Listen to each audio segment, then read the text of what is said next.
اعوذ باللہ من الشیطان اللعین الرجیم بسم اللہ الرحمن الرحیم وصلی اللہ علی محمد وآل بیتہ الطیبین الطاہرین المعصومین۔ بارگاہ ملکوتی امیر المومنین صلوات اللہ وسلامہ علیہ سے کاروان حسینی مدینہ سے مدینہ تک کی قسط نمبر 31 کے ساتھ اپنے مومنین کی خدمت میں حاضر ہوں۔ گزشتہ اقساط میں ہم نے امام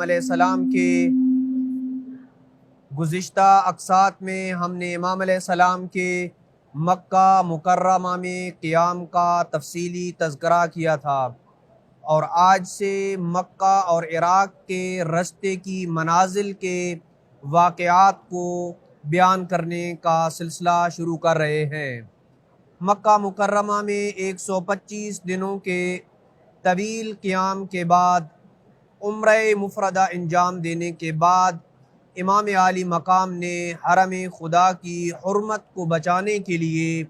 8 ذی الحجہ سن 60 ہجری بوقت سحر سوئے عراق رخت سفر باندھا، اور یہاں امام علیہ السلام کے مکہ سے خروج کے متعلق چند تحقیقی امور کا تذکرہ کرنا ضروری سمجھتے ہیں۔ سب سے پہلا امر، امام علیہ السلام کے مکہ سے خروج کی تاریخ میں اگرچہ مورخین کے درمیان اختلاف پایا جاتا ہے، لیکن درست قول یہ ہے کہ آپ نے 8 ذی الحجہ کو مکہ مکرمہ سے عراق کی جانب خروج کیا، اور اس کی دلیل یہ ہے کہ امام نے خود اہل کوفہ کو خط میں لکھا تھا کہ میں آپ کی طرف 8 ذی الحجہ بروز منگل مکہ مکرمہ سے نکلا۔ اس کے علاوہ دیگر متعدد روایات اس امر پہ دلالت کرتی ہیں کہ امام حسین علیہ السلام 8 ذی الحجہ کو مکہ سے عراق کی جانب روانہ ہوئے تھے۔ یہ ایک امر۔ دوسرا تحقیقی امر جسے بیان کرنا مقصود ہے وہ یہ ہے کہ مدینہ منورہ سے آنے والے تمام افراد اور مکہ و مدینہ کے راستے میں امام کے ساتھ کاروان حسینی میں شامل ہونے والے تمام افراد کے ساتھ امام مکہ سے نکلے، یعنی مکہ اور مدینہ کے راستے سے جو امام علیہ السلام کے ساتھ شامل ہوئے تھے، یا جو مدینہ کے ساتھ افراد امام علیہ السلام کے ساتھ مکہ میں ملے تھے، وہ سارے کے سارے امام کے ساتھ کربلا کی طرف روانہ ہوئے تھے، سوائے جناب مسلم ابن عقیل اور سلمان بن رزین کے،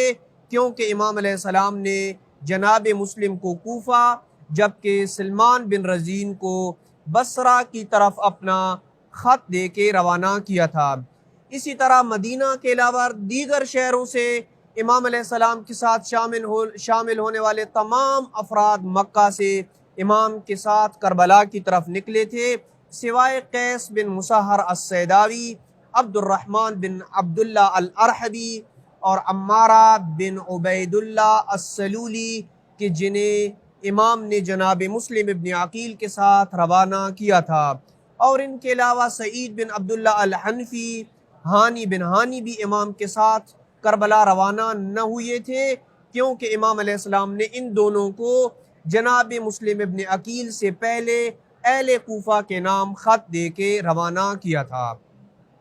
تیسرا وہ تحقیقی امر جسے بیان کرنا مقصود ہے وہ یہ ہے کہ مکہ سے امام عالی مقام کا بوقت سحر یا اول صبح نکلنے کا یہ مطلب نہ تھا کہ امام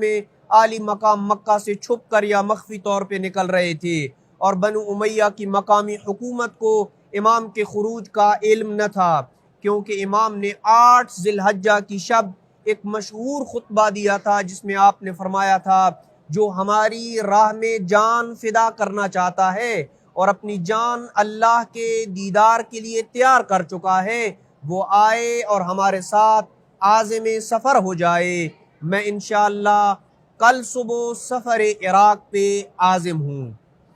اور شاید امام نے مکہ سے خروج کا جو وقت اوائل صبح اور بوقت سحر اختیار کیا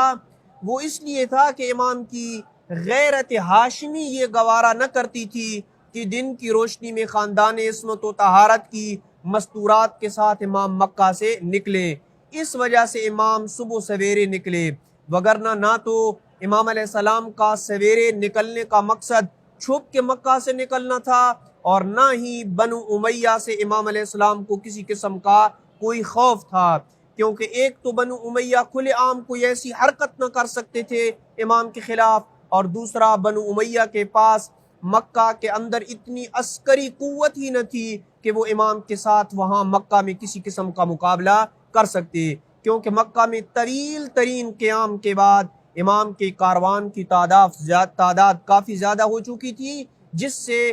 بنو امیہ کی حکومت جو مقامی حکومت تھی امام علیہ السلام کے ساتھ ان کی ہمت نہیں تھی کہ امام علیہ السلام کا مقابلہ کر سکیں، کیونکہ مکہ کی مقامی حکومت کا کام فقط اتنا ہوتا تھا کہ وہ حجاج کے امور کو منظم کرتے، اندرونی امن و امان کے مسائل کو حل کرنا ان کی ذمہ داری تھی، اور چند ادارتی امور کی دیکھ بھال کے سوا مقامی حکومت کا کوئی کام نہ تھا۔ اس لیے ان کے لیے امام علیہ السلام کو چھپ کے قتل کرنا تو ممکن تھا، کیونکہ اس کام کے لیے کسی بڑی عسکری قوت کی ضرورت نہ تھی، لیکن کھلے عام اعلانیہ طور پر امام علیہ السلام کے ساتھ جنگ کرنے کی طاقت ان میں قطعاً نہ تھی۔ اور اس بات کی دلیل یہ ہے کہ مکہ یا مدینہ میں جتنے بھی انقلابات آئے ان میں وہاں کی موجودہ افواج اور افرادی قوت ناکافی ہونے کی وجہ سے مکہ سے باہر سے عسکری قوت کو منگوایا جاتا تھا، جیسے کہ واقع حرہ میں یا دیگر جو واقعات پیش آئے ہیں مکہ اور مدینہ میں، باہر سے بہت بڑی عسکری قوات کو بلایا جاتا تھا۔ پس واضح ہوا کہ امام علیہ السلام نے یہ گفتگو، یہ خطبہ جو دیا تھا وہ کھلے عام دیا تھا، اور ہر ایک کو پتہ تھا کہ امام علیہ السلام کل کربلا کی طرف روانہ ہو رہے ہیں۔ چوتھا وہ امر جس کو بیان کرنا ضروری سمجھتے ہیں، تحقیقی امر ہے، وہ یہ کہ یہ بات ہر ذی شعور پہ واضح تھی کہ مکہ یا مکہ کے اطراف میں امام کے ساتھ عسکری قوت کا استعمال کسی صورت میں بنو امیہ کے حق میں نہ تھا۔ اسی وجہ سے بحکم یزید بنو امیہ کی مقامی حکومت کی طرف سے امام علیہ السلام کو حاجیوں کے بھیس میں قتل کروانے کی مذموم سازش کی گئی، لیکن ان کی یہ سازش اس وقت خاک میں مل گئی جب فرزند رسول خدا نے اچانک مکہ چھوڑنے کا فیصلہ کر لیا اور خانہ خدا کی حرمت کو پامال ہونے سے بچا لیا۔ یہ وہ چند تحقیقی امور تھے کہ جو امام علیہ السلام کے مکہ سے نکلنے کے وقت پیش آئے کہ جن کو بیان کرنا ضروری سمجھتے تھے۔ آئندہ کی قسط میں ہم مزید گفتگو کو آگے بڑھائیں گے۔ وصلی اللہ علی محمد وآل بیتہ الطیبین الطاہرین المعصومین۔